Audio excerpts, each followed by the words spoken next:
Ok, alors, bienvenue dans cette nouvelle vidéo. Donc, dans la précédente vidéo, nous avons parlé de tout ce qui est flottant, mais retenez que pour mieux effectuer ce genre de style, il va toujours falloir faire du JavaScript. Et avec le JavaScript, on pourra effectuer la gestion des erreurs et puis autres. Alors, dans ce TP, en fait, nous avons utilisé un terme qu'on appelle transition. Ok? Ce qui a fait en sorte que lorsqu'on clique ici, qu'on ait en fait cet effet d'animation lorsque le label se déplace. Alors, les transitions font partie de ce qu'on appelle par les effets. Les effets, comme son nom l'indique, c'est le fait d'appliquer des effets sur vos éléments input en fait. Ok. Et donc, il y a plusieurs effets. Il y a les effets sur les textes, les effets sur les textes, les effets sur les bordures, ainsi de suite, avec les box shadow, on en a parlé, je pense, au début, donc avec les box shadow et puis autres. Par contre, il y a deux effets qui sortent un peu du lot qui permettent de créer des animations. Les deux effets sont, premièrement, les transitions et les animations. Ok. Donc vous avez deux types d'effets en CSS, les transitions et les animations. Commençons donc par les transitions. Qu'est-ce qu'une transition en fait? Une transition, c'est comme son nom l'indique. La transition, c'est le passage en fait d'un état A vers un état B. Ok. Donc ce passage-là, en partant d'un état A vers un état B, c'est ça une transition en fait. Et donc ici, en CSS, une transition, qu'est-ce que c'est? Il s'agit simplement d'un effet d'animation que vous allez créer lorsqu'une propriété CSS change. Ok.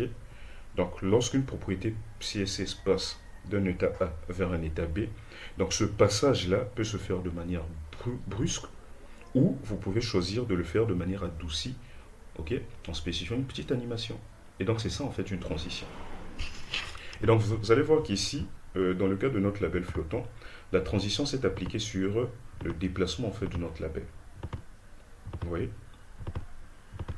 Maintenant, essayons d'insérer une balise div à l'extérieur de notre balise form. Ok, on va mettre une balise div qu'on va donner l'attribut classe box. Ok, on va donner l'attribut classe box. Et au niveau de notre CSS ici,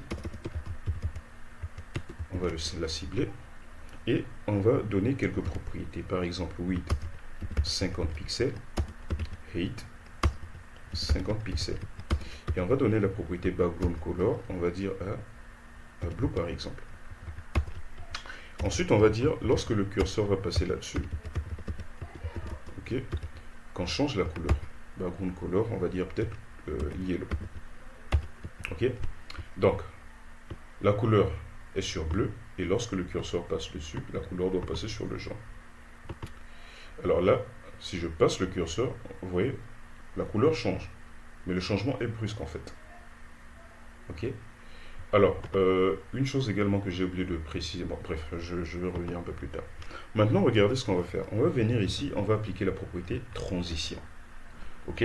Alors, la propriété transition prend plusieurs valeurs. Dans la première, c'est la propriété CSS sur lequel on va écouter la transition. Donc, dans notre cas, c'est background color. Background-color. Ok. Ensuite, le deuxième paramètre, c'est la durée de la transition. C'est-à-dire, la transition doit mettre combien de temps? On va dire par exemple 0,2 secondes. Donc, les unités pouvaient spécifier en secondes ou en millisecondes. Maintenant, si je passe le curseur, alors techniquement, vous constatez qu'il n'y a... En fait, mais je ne vois pas bien. Je ne sais pas s'il y a eu changement ou pas. Donc, on va essayer de mettre à 1 seconde en fait, histoire de bien voir si l'effet a bien fonctionné. Ok, vous voyez bien que l'effet a fonctionné. En mettant sur 1 seconde, qu'est-ce que vous constatez? Vous allez voir que la couleur change progressivement. Ok, progressivement. À un moment, vous avez comme si vous ne passez pas directement au jaune, mais c'est comme si vous passiez au noir, ainsi de suite. Donc c'est ça en fait la transition. Vous voyez que le changement de background est effectué progressivement. Alors, une chose que j'ai oublié de vous dire, la transition en fait, pour que la transition puisse s'activer, il faudrait que la propriété, vous voyez ici, que la propriété soit modifiée. Or, généralement, pour modifier la propriété, vous devrez le faire soit depuis le JavaScript ou en utilisant des pseudo-classes événementielles. Quand je parle de pseudo-classes événementielles, je fais simplement allusion à ces pseudo-classes-là qui réagissent en fait aux événements. Et donc, si je le faisais de manière brusque en HTML ou en CSS sans passer par les éléments, bah, ça ne marchera pas. La transition ne va jamais s'activer.